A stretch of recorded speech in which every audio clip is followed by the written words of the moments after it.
ಶುಭೋದಯ ಎಲ್ಲರಿಗೂ. ಇಂದಿನ ಈ ರಾಘವೇಂದ್ರ ಸ್ವಾಮಿ ಮಂತ್ರವನ್ನು ಯಾವುದೇ ಕಾರಣಕ್ಕೂ ತಪ್ಪಿಸಬೇಡಿ.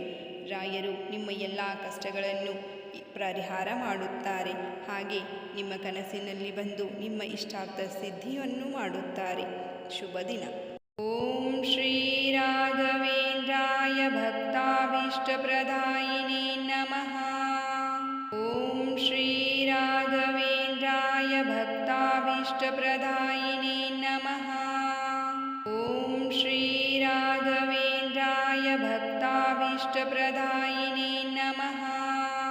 ಓಂ ಶ್ರೀ ರಾಘವೇಂದ್ರಾಯ ಭಕ್ತಾಭೀಷ್ಟಪ್ರದಾಯಿನೇ ನಮಃ.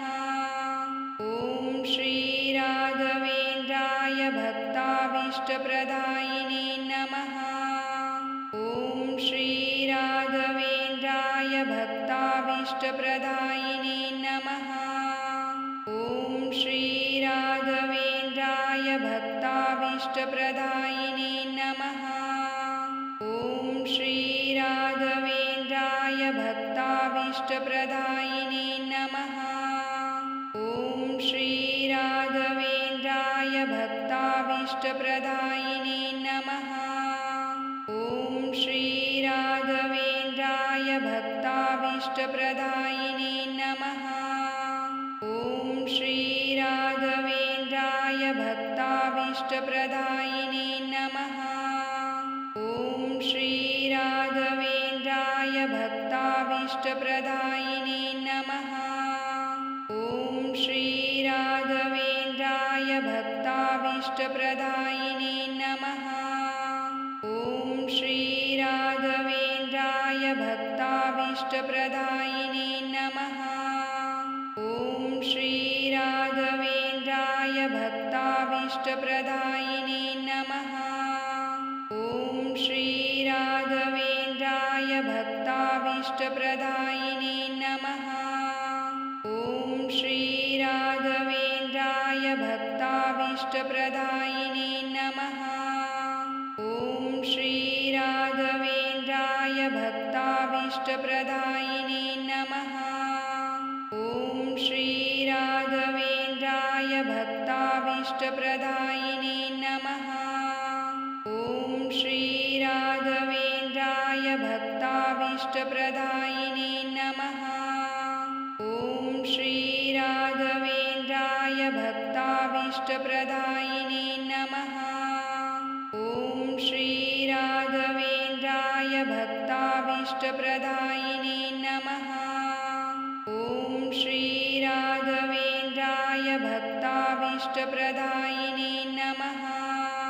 ಓಂ ಶ್ರೀ ರಾಘವೇಂದ್ರಾಯ ಭಕ್ತಾಭೀಷ್ಟಪ್ರದಾಯಿನೇ ನಮಃ.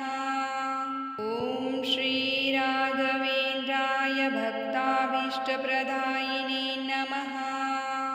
ಓಂ ಶ್ರೀ ರಾಘವೇಂದ್ರಾಯ ಭಕ್ತಾಭೀಷ್ಟಪ್ರದಾಯಿನೇ ನಮಃ. ಓಂ ಶ್ರೀ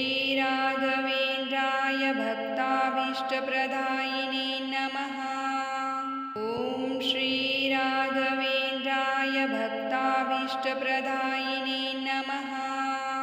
ಓಂ ಶ್ರೀ ರಾಘವೇಂದ್ರಾಯ ಭಕ್ತಾಭೀಷ್ಟಪ್ರದಾಯಿನೇ ನಮಃ.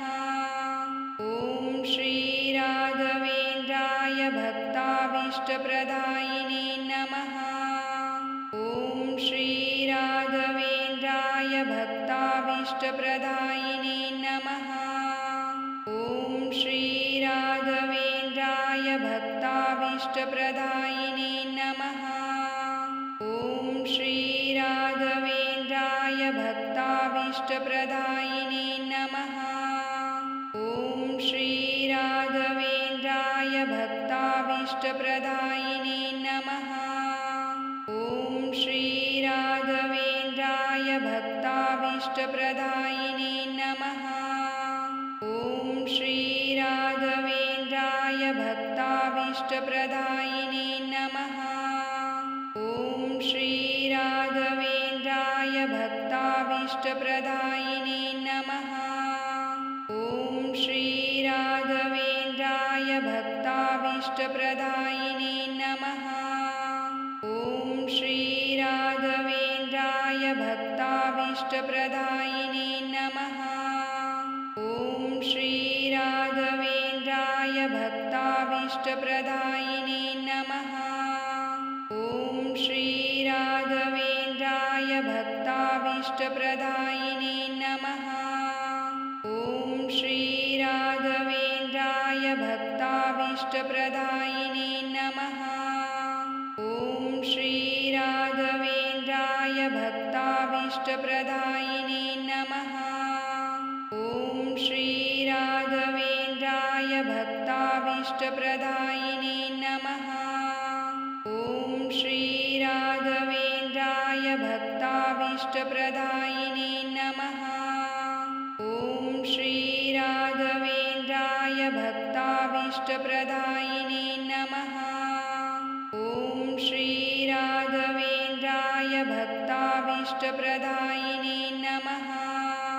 ॐ श्रीराघवेन्द्राय भक्ताभीष्टप्रदायिने नमः। ॐ श्रीराघवेन्द्राय भक्ताभीष्टप्रदायिने नमः। ॐ श्रीराघवेन्द्राय भक्ताभीष्टप्रदायिने नमः। ॐ श्रीराघवेन्द्राय भक्ताभीष्टप्रदायिने नमः। ॐ श्रीराघवेन्द्राय भक्ताभीष्टप्रदायिने नमः। ॐ श्रीराघवेन्द्राय भक्ताभीष्टप्रदायिने नमः। ॐ श्रीराघवेन्द्राय भक्ताभीष्टप्रदायिने नमः। ॐ श्रीराघवेन्द्राय भक्ताभीष्टप्रदायिने नमः। ॐ श्रीराघवेन्द्राय भक्ताभीष्टप्रदायिने नमः।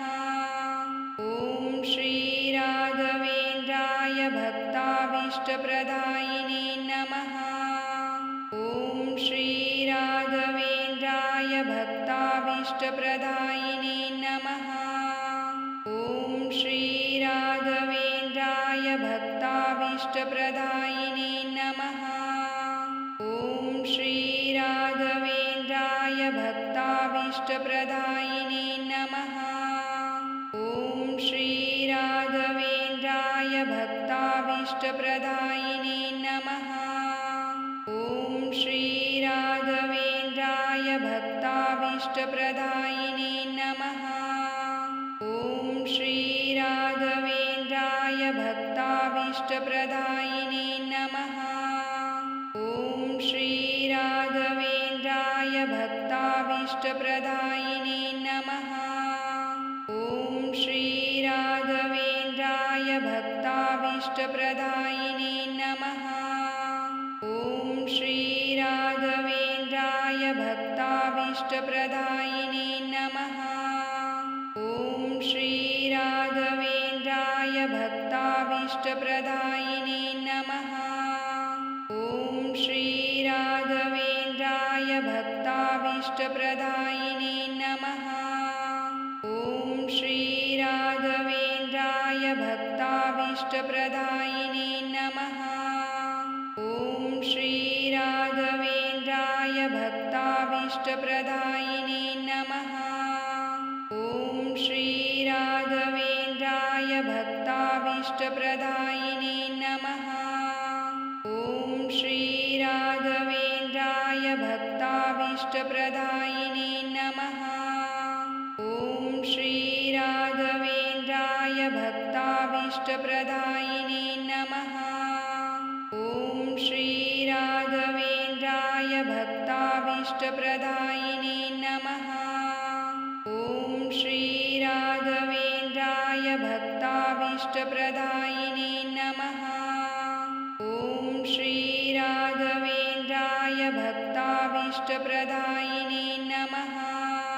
ॐ श्रीराघवेन्द्राय भक्ताभीष्टप्रदायिने नमः। ॐ श्रीराघवेन्द्राय भक्ताभीष्टप्रदायिने नमः। ॐ श्रीराघवेन्द्राय भक्ताभीष्टप्रदायिने नमः। ॐ श्रीराघवेन्द्राय भक्ताभीष्टप्रदायिने नमः। ॐ श्री राघवेन्द्राय भक्ताभीष्टप्रदायिने नमः। ॐ श्री राघवेन्द्राय भक्ताभीष्टप्रदायिने नमः। ॐ श्री राघवेन्द्राय भक्ताभीष्टप्रदायिने नमः। ॐ श्री राघवेन्द्राय भक्ताभीष्टप्रदायिने नमः। ॐ श्री राघवेन्द्राय भक्ताभीष्टप्रदायिने नमः। ॐ श्री राघवेन्द्राय भक्ताभीष्टप्रदायिने नमः। ॐ श्री राघवेन्द्राय भक्ताभीष्टप्रदायिने नमः।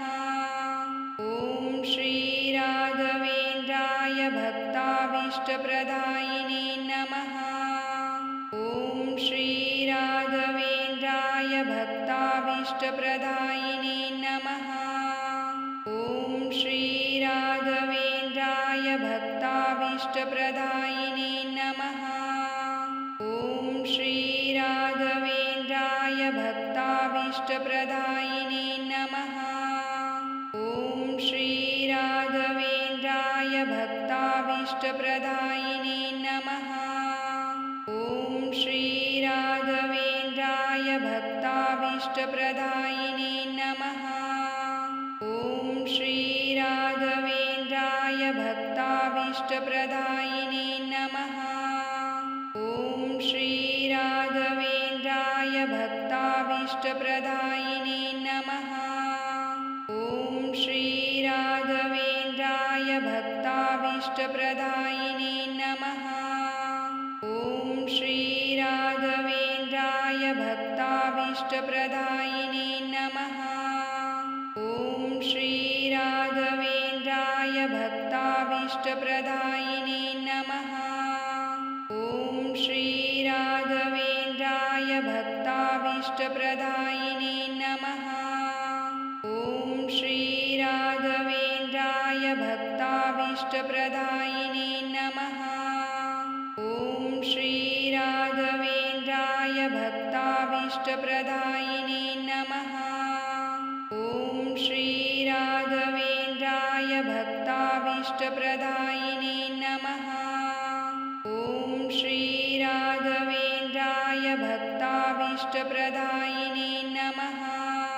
ॐ श्री राघवेन्द्राय भक्ताभीष्टप्रदायिने नमः। ॐ श्री राघवेन्द्राय भक्ताभीष्टप्रदायिने नमः। ॐ श्री राघवेन्द्राय भक्ताभीष्टप्रदायिने नमः। ॐ श्री राघवेन्द्राय भक्ताभीष्टप्रदायिने नमः।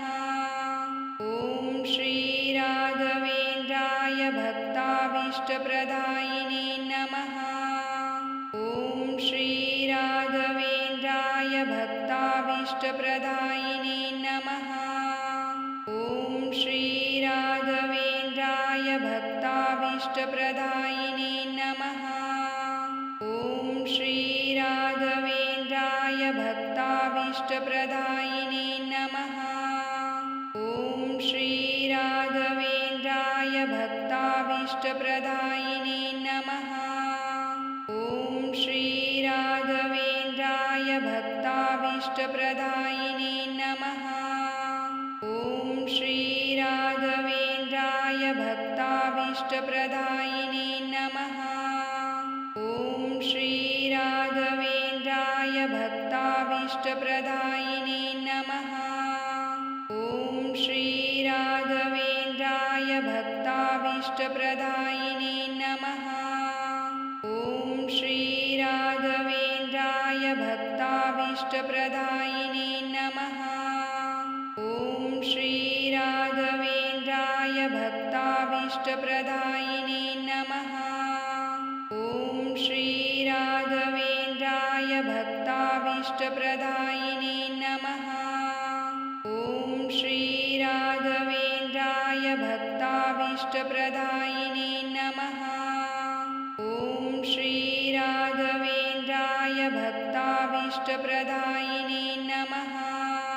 ॐ श्री राघवेन्द्राय भक्ताभीष्टप्रदायिने नमः। ॐ श्री राघवेन्द्राय भक्ताभीष्टप्रदायिने नमः। ॐ श्री राघवेन्द्राय भक्ताभीष्टप्रदायिने नमः। ॐ श्री राघवेन्द्राय भक्ताभीष्टप्रदायिने नमः। ॐ श्री राघवेन्द्राय भक्ताभीष्टप्रदायिने नमः। ॐ श्री राघवेन्द्राय भक्ताभीष्टप्रदायिने नमः। ॐ श्री राघवेन्द्राय भक्ताभीष्टप्रदायिने नमः। ॐ श्री राघवेन्द्राय भक्ताभीष्टप्रदायिने नमः। ॐ श्री राघवेन्द्राय भक्ताभीष्टप्रदायिने नमः। ॐ श्री राघवेन्द्राय भक्ताभीष्टप्रदायिने नमः। ॐ श्री राघवेन्द्राय भक्ताभीष्टप्रदायिने नमः।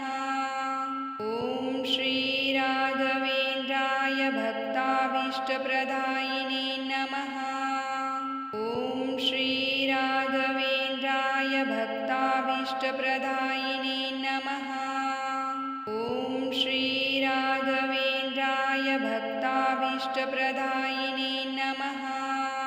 ॐ श्री राघवेन्द्राय भक्ताभीष्टप्रदायिने नमः।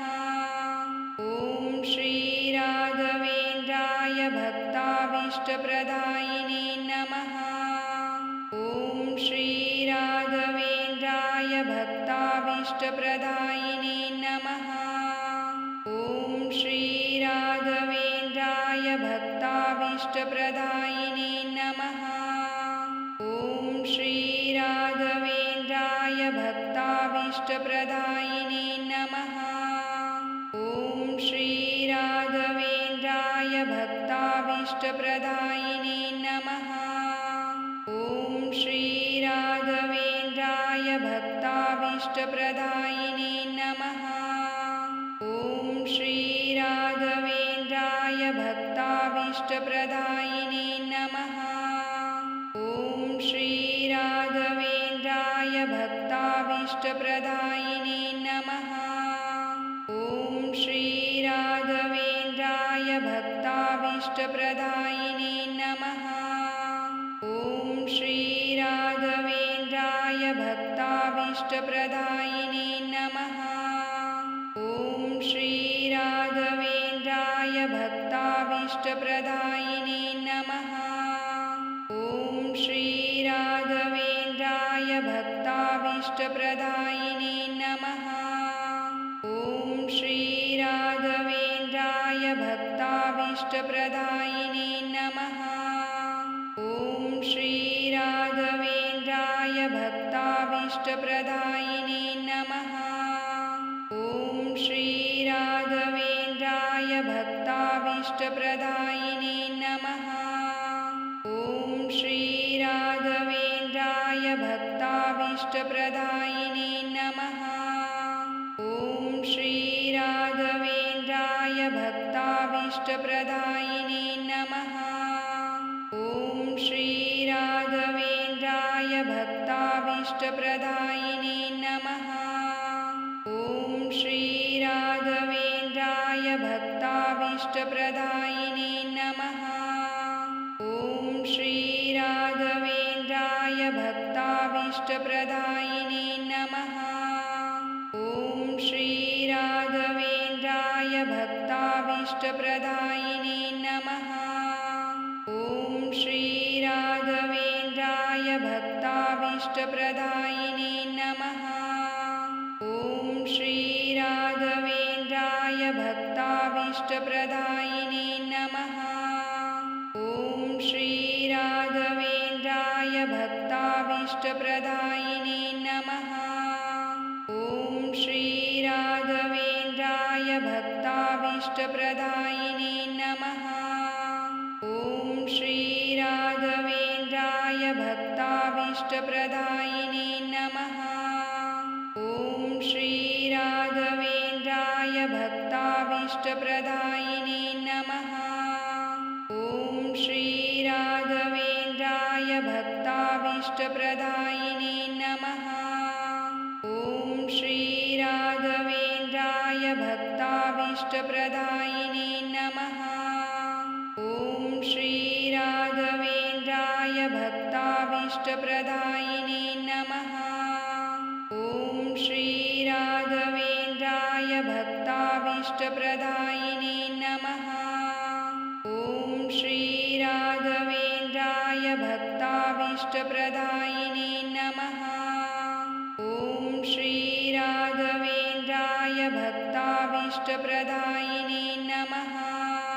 ॐ श्रीराघवेन्द्राय भक्ताभीष्टप्रदायिने नमः। ॐ श्रीराघवेन्द्राय भक्ताभीष्टप्रदायिने नमः। ॐ श्रीराघवेन्द्राय भक्ताभीष्टप्रदायिने नमः।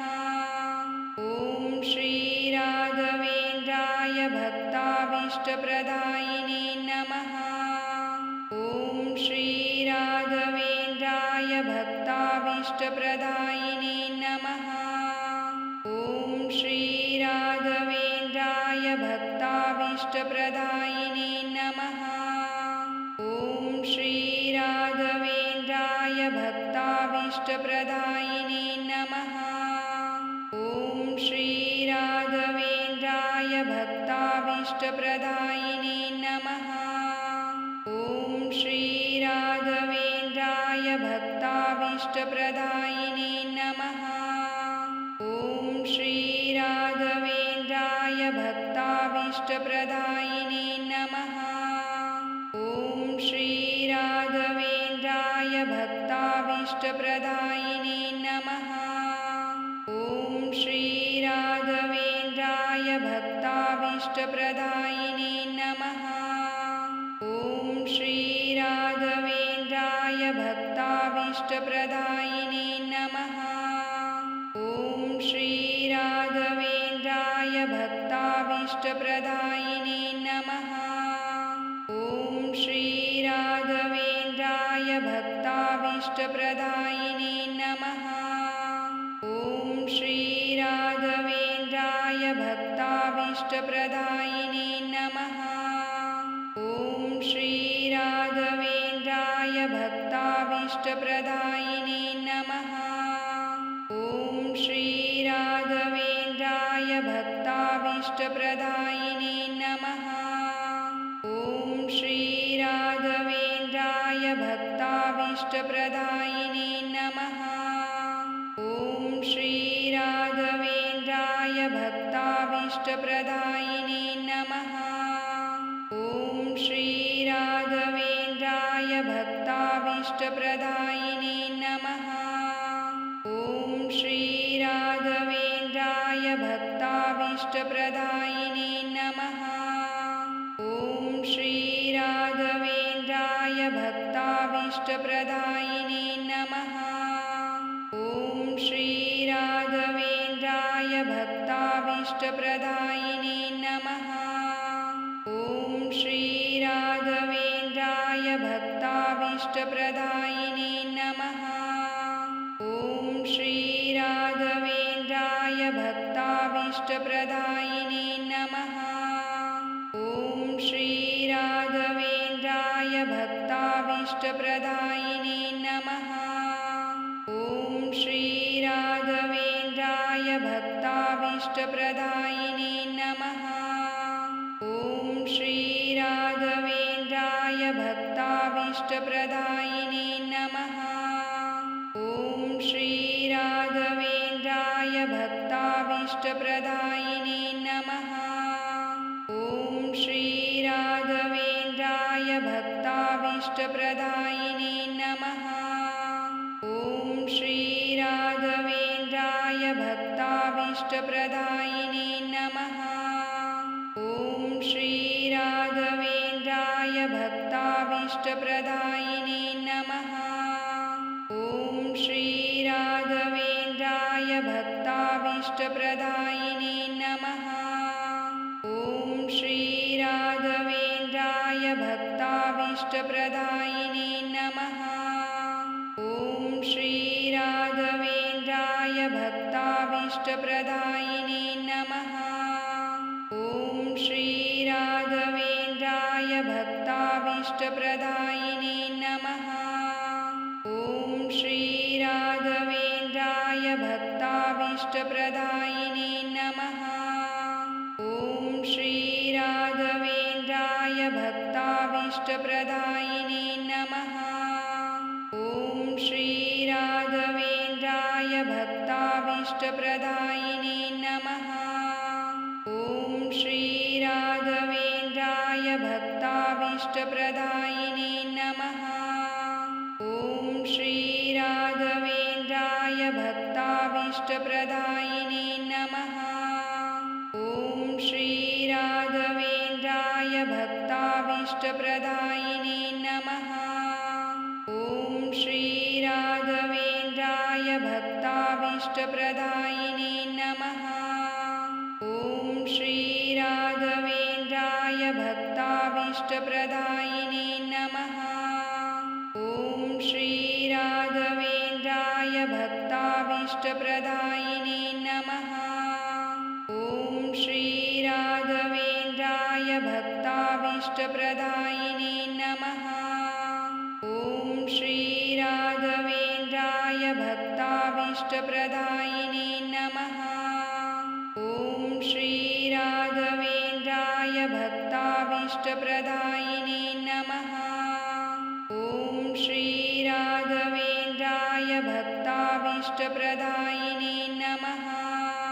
ॐ श्रीराघवेन्द्राय भक्ताभीष्टप्रदायिने नमः। ॐ श्रीराघवेन्द्राय भक्ताभीष्टप्रदायिने नमः। ॐ श्रीराघवेन्द्राय भक्ताभीष्टप्रदायिने नमः। ॐ श्रीराघवेन्द्राय भक्ताभीष्टप्रदायिने नमः। ॐ श्रीराघवेन्द्राय भक्ताभीष्टप्रदायिने नमः। ॐ श्रीराघवेन्द्राय भक्ताभीष्टप्रदायिने नमः। ॐ श्रीराघवेन्द्राय भक्ताभीष्टप्रदायिने नमः। ॐ श्रीराघवेन्द्राय भक्ताभीष्टप्रदायिने नमः। ॐ श्रीराघवेन्द्राय भक्ताभीष्टप्रदायिने नमः। ॐ श्रीराघवेन्द्राय भक्ताभीष्टप्रदायिने नमः। ॐ श्रीराघवेन्द्राय भक्ताभीष्टप्रदायिने नमः। ॐ श्रीराघवेन्द्राय भक्ताभीष्टप्रदायिने नमः। ॐ श्रीराघवेन्द्राय भक्ताभीष्टप्रदायिने नमः।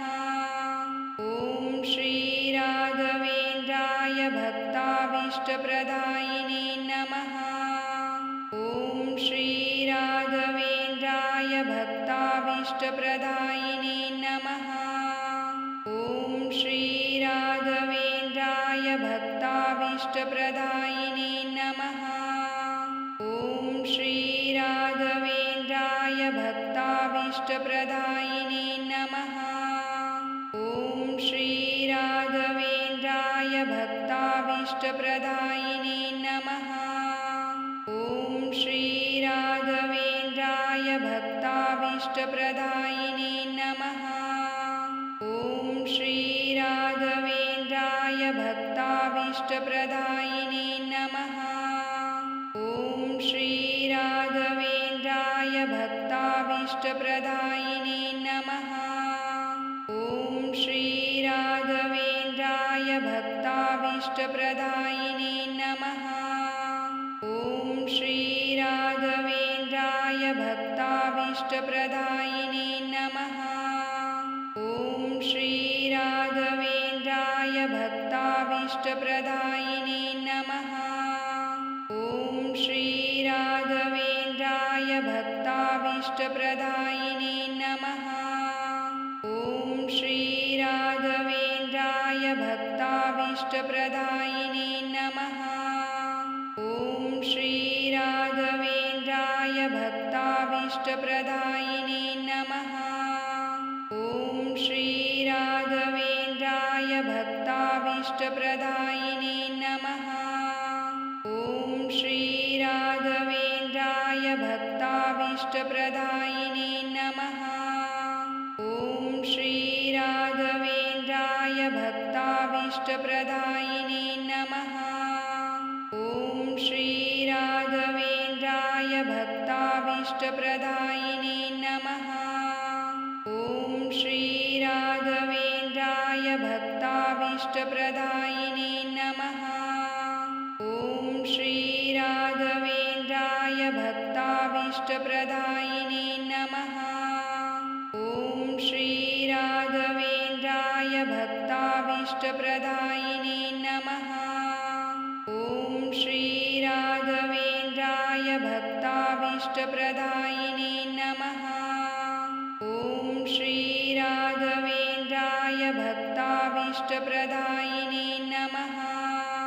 ॐ श्रीराघवेन्द्राय भक्ताभीष्टप्रदायिने नमः। ॐ श्रीराघवेन्द्राय भक्ताभीष्टप्रदायिने नमः। ॐ श्रीराघवेन्द्राय भक्ताभीष्टप्रदायिने नमः। ॐ श्रीराघवेन्द्राय भक्ताभीष्टप्रदायिने नमः। ॐ श्रीराघवेन्द्राय भक्ताभीष्टप्रदायिने नमः। ॐ श्रीराघवेन्द्राय भक्ताभीष्टप्रदायिने नमः। ॐ श्रीराघवेन्द्राय भक्ताभीष्टप्रदायिने नमः। ॐ श्रीराघवेन्द्राय भक्ताभीष्टप्रदायिने नमः। ॐ श्रीराघवेन्द्राय भक्ताभीष्टप्रदायिने नमः। ॐ श्रीराघवेन्द्राय भक्ताभीष्टप्रदायिने नमः। ॐ श्रीराघवेन्द्राय भक्ताभीष्टप्रदायिने नमः। ॐ श्रीराघवेन्द्राय भक्ताभीष्टप्रदायिने नमः। ॐ श्रीराघवेन्द्राय भक्ताभीष्टप्रदायिने नमः। ॐ श्रीराघवेन्द्राय भक्ताभीष्टप्रदायिने नमः। ॐ श्रीराघवेन्द्राय भक्ताभीष्टप्रदायिने नमः। ॐ श्रीराघवेन्द्राय भक्ताभीष्टप्रदायिने नमः। ॐ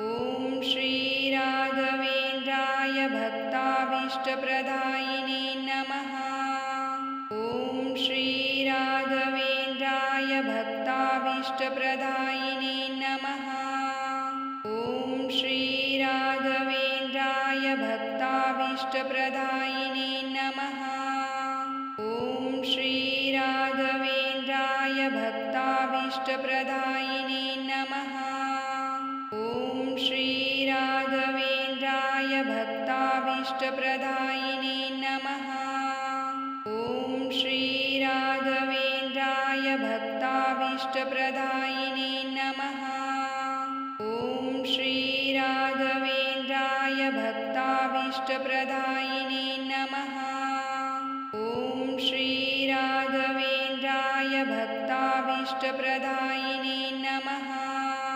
ॐ श्रीराघवेन्द्राय भक्ताभीष्टप्रदायिने नमः। ॐ श्रीराघवेन्द्राय भक्ताभीष्टप्रदायिने नमः। ॐ श्रीराघवेन्द्राय भक्ताभीष्टप्रदायिने नमः। ॐ श्रीराघवेन्द्राय भक्ताभीष्टप्रदायिने नमः। ॐ श्रीराघवेन्द्राय भक्ताभीष्टप्रदायिने नमः। ॐ श्रीराघवेन्द्राय भक्ताभीष्टप्रदायिने नमः। ॐ श्रीराघवेन्द्राय भक्ताभीष्टप्रदायिने भक्ताभीष्टप्रदायिने नमः। ॐ श्री राघवेन्द्राय भक्ताभीष्टप्रदायिने नमः। ॐ श्री राघवेन्द्राय भक्ताभीष्टप्रदायिने नमः। ॐ श्री राघवेन्द्राय भक्ताभीष्टप्रदायिने नमः। ॐ श्री राघवेन्द्राय भक्ताभीष्टप्रदायिने नमः। ॐ श्री राघवेन्द्राय भक्ताभीष्टप्रदायिने नमः। ॐ श्री राघवेन्द्राय भक्ताभीष्टप्रदायिने नमः। ॐ श्री राघवेन्द्राय भक्ताभीष्टप्रदायिने नमः। ॐ श्री राघवेन्द्राय भक्ताभीष्टप्रदायिने नमः। ॐ श्री राघवेन्द्राय भक्ताभीष्टप्रदायिने नमः। ॐ श्री राघवेन्द्राय भक्ताभीष्टप्रदायिने नमः। ॐ श्री राघवेन्द्राय भक्ताभीष्टप्रदायिने नमः। ॐ श्री राघवेन्द्राय भक्ताभीष्टप्रदायिने नमः। ॐ श्री राघवेन्द्राय भक्ताभीष्टप्रदायिने नमः। ॐ श्री राघवेन्द्राय भक्ताभीष्टप्रदायिने नमः। ॐ श्री राघवेन्द्राय भक्ताभीष्टप्रदायिने नमः। ॐ श्री राघवेन्द्राय भक्ताभीष्टप्रदायिने नमः। ॐ श्री राघवेन्द्राय भक्ताभीष्टप्रदायिने नमः। ॐ श्री राघवेन्द्राय भक्ताभीष्टप्रदायिने नमः। ॐ श्री राघवेन्द्राय भक्ताभीष्टप्रदायिने नमः। ॐ श्री राघवेन्द्राय भक्ताभीष्टप्रदायिने नमः। ॐ श्री राघवेन्द्राय भक्ताभीष्टप्रदायिने नमः।